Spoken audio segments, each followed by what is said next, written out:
Since I gave you guys my personal phone number, I've had a conversation with about 14 or 15 of you. And I really enjoy my conversations with every single one of you guys. But one in particular, I enjoyed a lot. And I enjoyed all of them. But this guy got me thinking, and he taught me a lot in those few minutes I talked to him. And that's my boy, Bobby P. Shout out to you, Bobby P. That was a great conversation we had. And I look forward to having more. And I asked him a question that I ask everyone. You got Bitcoin? And when I said that, he gave me a very smart, astute, well thought out answer. And basically he was telling me the reasons, why he thought about it before in the past, why he didn't do it and why he's not doing it now. And it made complete sense because I was the same way, Bobby, and you guys. This short video I'm going to talk about is why I think silver stackers, in particular, precious metal stackers, should have Bitcoin. It's the same exact reason you should have silver and gold. It's a decentralized asset. Now, I don't know one person in my life that has studied Bitcoin. I mean, really study it and not fall in love with it, especially somebody like us with a free mind and with a decentralized asset mindset, right? Freedom and the pursuit of happiness.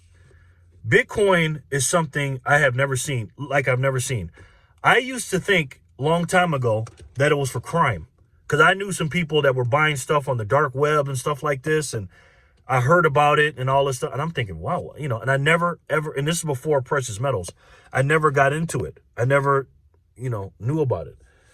So once I started stacking precious metals in July of 2020, when I really started waking up, I thought I was awake, but I really woke up in 2020 and just seen the absolute tyranny of this country and seeing the absolute stupidity of these people just following these dumb rules. I moved out of New York State and came to Nevada. Now, I'm not saying Nevada is this red state, this free state or whatever, but it's a lot better than New York State. I'll tell you that. It's a silver state, which I love. Silver is my favorite. You know that. So in my journey, I watched a lot of videos on silver and gold, and I started getting all into it. Then I started learning about the dollar and everything else. And what that did was that led me to the rabbit hole of Bitcoin. I kept seeing videos about Bitcoin. And I'm sitting there going, who wants to buy this digital? It's BS. It's complete BS. So I understand how you guys felt about that or feel about that, right? But then I said, you know what? Let me put my silver to the side. And I'm going to really deep dive into this and look for the truth. Not what I want to know and everything bad about it, because I already knew everything bad about it. I was listening to all the precious metal people. I listened to Peter Schiff. I knew back and forth of all the bad things that was wrong with it. But now I'm like, you know what? Keep an open mind, Jerry. Don't just look at both sides, because I've never been like that. Let's see what this thing is talking about. And guys, I am not a Bitcoin expert by no means. Maybe I will be in a couple of years, but I will say this. The more and more I learned, the more and more I loved it. Is it perfect? No. January 9th, I think 8th or 9th of next year, in a few weeks, Bitcoin will be 14 years old. Bitcoin is very young. It's still very young. And when people talk about it, they think it's too late. They think, oh man, I caught, when it went up to this 60,000, 69,000, and it's crashing down. Guys, the Bitcoin network is better and bigger than it ever was, okay? And when people talk about the FTX scandal and what happened with that, and they think crypto's over with, and I'm not talking about cryptos, I'm talking about Bitcoin in specific. When they think it's over, I'm sitting there going, guys, it's going to crash. I'm sitting there going, guys, if somebody came in and robbed a bank, right, and by gunpoint and took the cash out of the bank, does that mean that the money is no good around the country? No. Bitcoin has nothing to do with FTX, okay? I have Ledger Live and I have a Nano X. It's a cold storage. I keep my Bitcoin off of the exchanges, just like I do my cash and just like I do with my gold and silver and platinum, and I keep it in my possession, right? There's a saying in precious metals, and Bobby brought this up, and I let him talk. It says, and you guys know it, if you don't hold it, you don't own it. I completely agree with it. That's 100% true. But with Bitcoin, there's a saying that goes, not your keys, not your coins, which means if you don't have your Bitcoin off of an exchange, like on Cash App, Coinbase, FTX, Binance, you don't own it. I had one of my best friends who had his thing on FTX, his Bitcoin. And I'm like, bro, why would you do that? Oh, I'm earning all this interest. I said, nah. He said, you should do that. I said, nah, I can't do that, bro. Every time I buy my Bitcoin, I immediately take it off and I put it in my cold storage. Guys, I own my Bitcoin. I have a 24-word password that I have locked away, right? So I won't forget it. And I memorized it, by the way. It's in my head. I can travel with $1 million worth of Bitcoin and go anywhere I want with it. The reason why I'm telling you guys you should look into Bitcoin is because it is, to me, if you created a money out of thin air and said, what do I want in a money? I want it non-corruptible. I want it unconfiscatable. I want it to get stronger and stronger. Of course, there's going to be volatility when it first starts. It's only 14 years old. And I want it to be finite. And I want it to be a worldwide global money. And that's what it is. There's countries that have adopted it. El Salvador, and I think a country in Africa. And it's only going to get bigger and bigger. Guys, the network, that's what it is. Everybody says Bitcoin is nothing. It's nothing. It is something. It is the greatest network in the world. And when I say that, I'm not talking about a financial instrument network. I'm talking about the greatest network in the world. Guys, I've done a lot of research on this, right? I'm not saying I'm 100% right.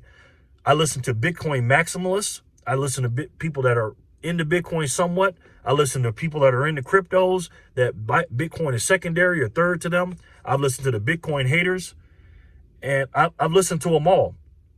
And when I sit down and I read and I downloaded the white paper of Bitcoin, and I suggest you do it too, it's 9 pages. I read that with the Constitution of the United States of America. They're pretty similar, actually.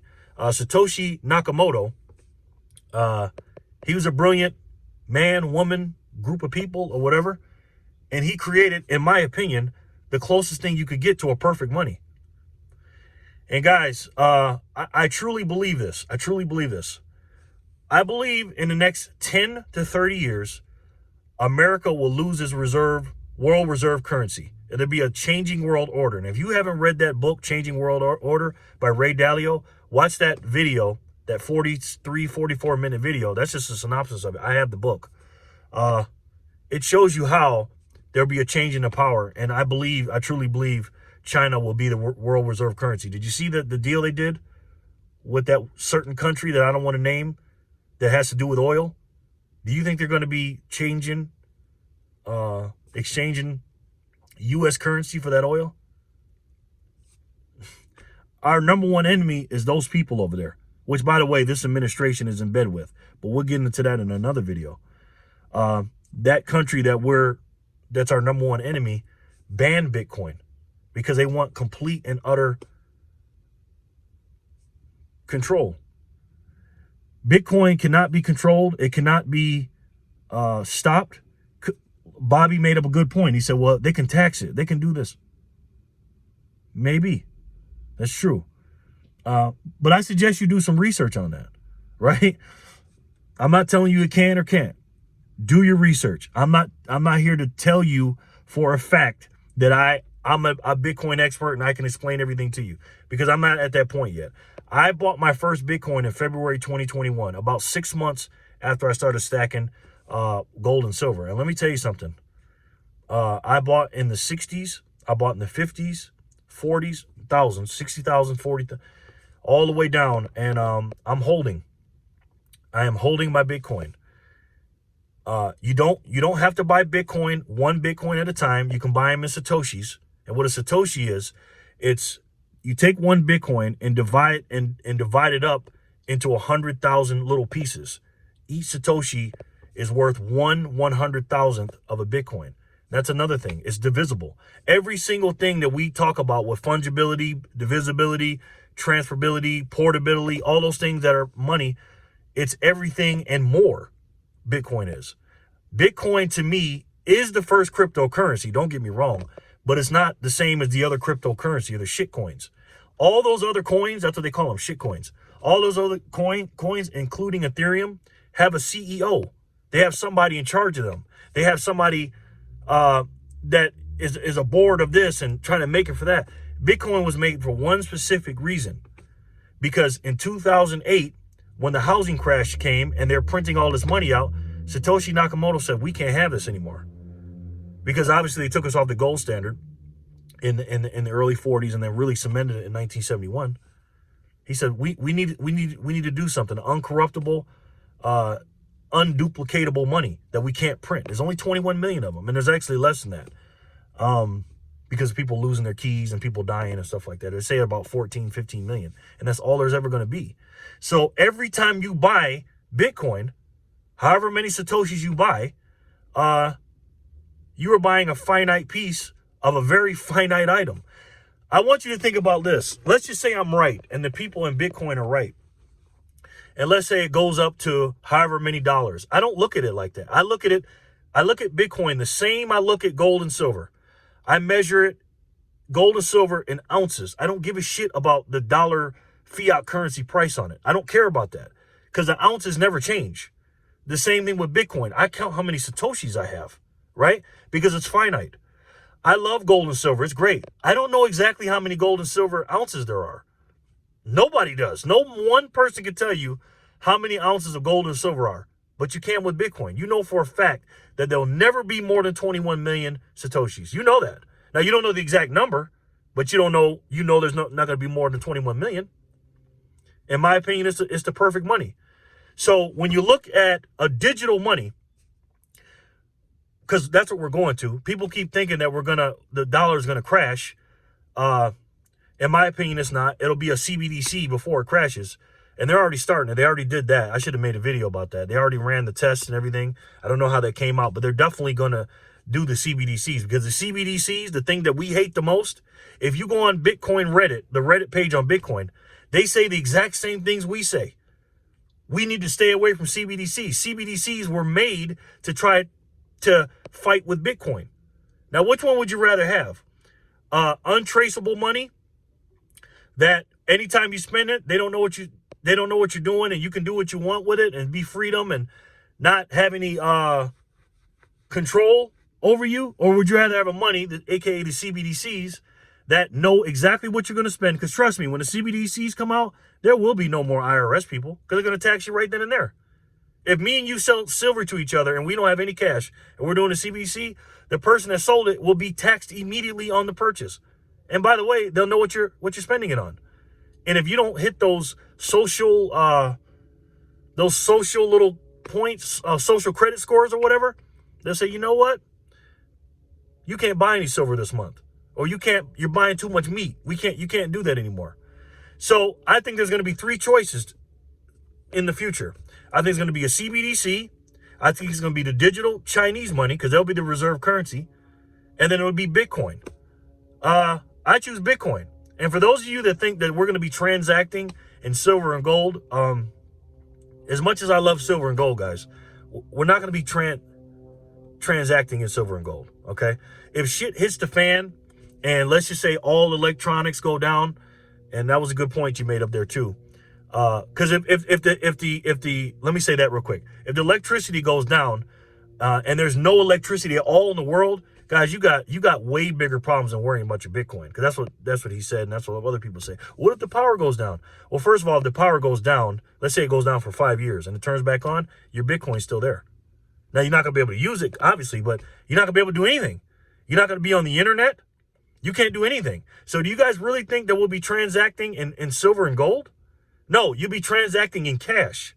That's why I tell people to keep as much cash as you can, right? Because if shit hits the fan, I'm talking about really hits the fan, where if there is no electricity in the world at all, we got some problems, guys.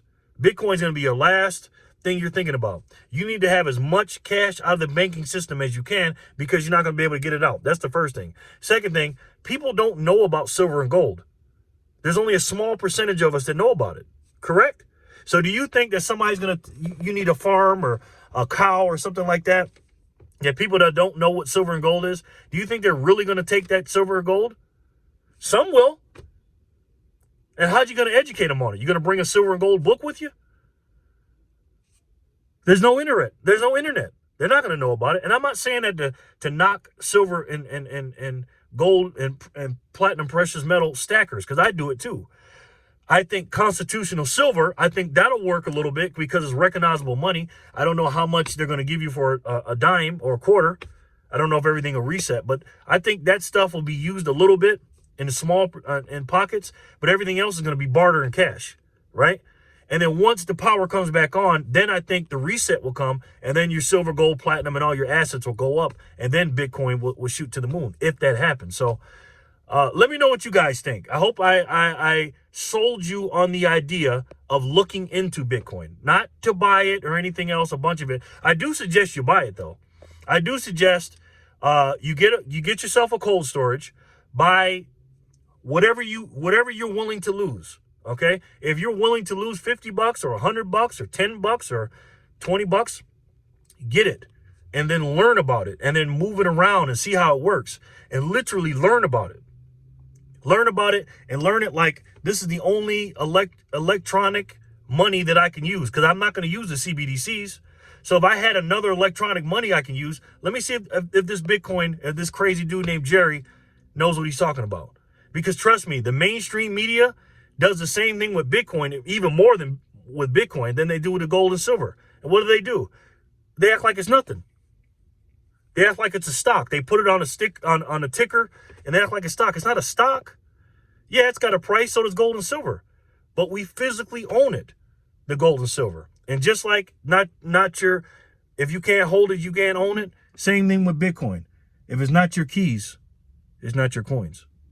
All right, guys, I'll talk to you soon. I love you guys. Thank you so much for watching. Please, guys, do me a favor and look into it as much as you can. All right, buy you some, get you a cold storage, and do what you need to do, and be decentralized, and also chase your freedom. All right, talk to you soon. Peace and love, guys.